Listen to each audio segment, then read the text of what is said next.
Hi guys, welcome to the channel. In today's video, I'm going to show you how you can share fiverr gig on Twitter. Before getting into this video, must subscribe to our YouTube channel and click on the bell icon. So the first step you simply need to do is to open Fiverr application, and then you need to click on your profile picture in the right bottom corner, and here you can see in selling share gigs option. Click on that and click on share gig, and here you can see more options, and then you need to scroll until the very end.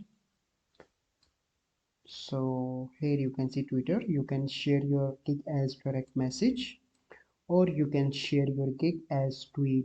So this is a process by which you can share your Fiverr gig on Twitter. I hope you find this video helpful.